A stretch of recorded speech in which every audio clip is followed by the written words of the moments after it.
Cimoooooooo! What's going on, guys? It's Cimo. Now today I wanted to bring to you a discussion on Blackwing Gofu, the Vague Shadow. Now if you remember, this is one of my most anticipated cards that I was looking forward to coming out of the Dark Illusion, and for good reason, because Gofu is an incredibly versatile and flexible card. It enables so many different combos and so many different types of plays.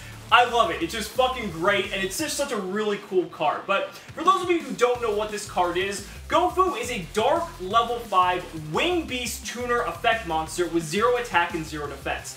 And the effect reads that you can special summon him from your hand while you control no monsters as an inherent summon, kind of similar to something like Photon Thrasher, to your side of the field.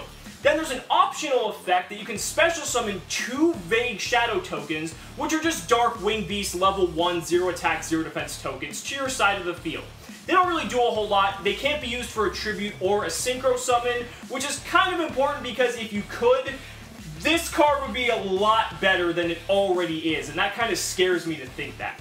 The third and final effect of Gofu, I'm not really going to go into too much because it's very Blackwing specific. If you're playing a dedicated Blackwing build, the third effect is very relevant, but for the purposes of this video, I'm not really going to delve too much into it. So, why is Gofu such an incredible card? Well, I mentioned before how it's so flexible and so versatile in its ability to do so many different things. So I'm going to cover a couple decks on why I think so. So I'm going to start with Monarchs. Now, one of the most basic combos with Monarchs that you can combo with Gofu is if you have a copy of Gofu and a copy of Kuraz. You can summon the Gofu is going to special summon the 2 tokens, and then you can immediately just tribute the Gofu for your Kuraz, activate Kuraz's effect, pop the 2 tokens, and draw 2 cards.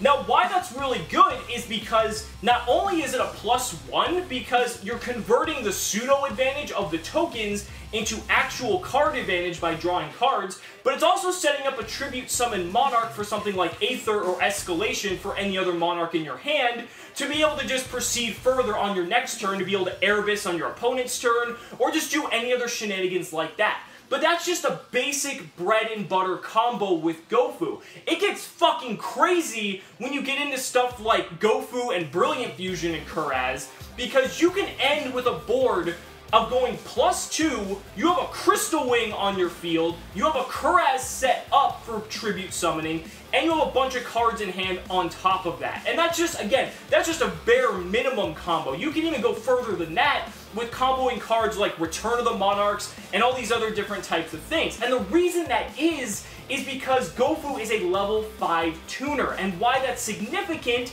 is because of Ultimaya Zulken. There's so many good level 5s in a Monarch deck, like Gemknight Seraphonite's brought up via Brilliant Fusion. There's also the Prime Monarch, which is really easy to summon out. A little bit less so now that Pantheism's at 1, but regardless, it's still extremely easy to do. You also have things like Instant Fusion. It's really easy. If you have Gofu and an Instant Fusion, you have a Zulken. So it's a really, really easy way to be able to bring out Zulken, which is such a powerhouse of a card, being able to summon Crystal Wing Synchro Dragon with ease.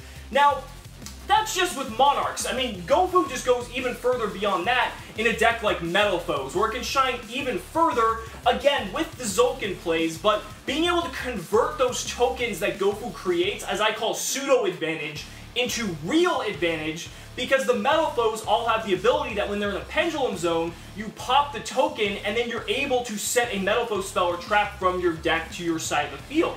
And that's really big, because again, you're actually able to do something with those tokens that not a lot of other decks are able to do. And by being able to convert that advantage into your favor, it just makes Gofu shine so much further and makes it such a good card in your deck.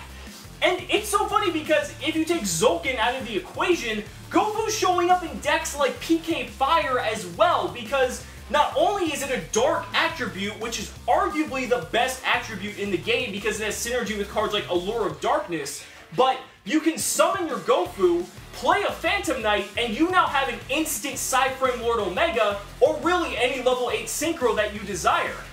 And it doesn't even stop there. You can combo that with things like Terror Top, any of the other level 3s. It's really limitless, the types of things that Gofu allows you to do. And that's why I absolutely love this card and was looking forward to it so much, because it just has so much versatility and flexibility.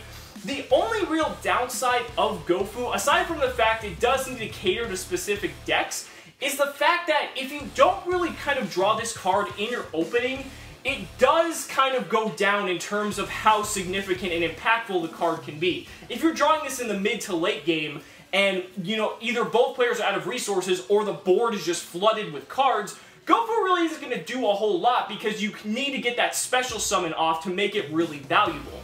And being as a regular level 5 tribute summon monster doesn't really do a whole lot for you. But again, that's why with PK Fire, something like Allure of Darkness synergy is really powerful because even if you draw it in your mid game, you can just banish the Gofu for the Allure and cycle for 2 more cards. So it's just a really, really incredible card overall, and we're just at like it's just the beginning for this card because so many people are going to come up with so many other ways to abuse it. Dark Synchro abuses it. Well, there's so much stuff you can do with Gofu that it's why it's one of my favorite cards right now. It's such a cool card. It does so much for so many different decks.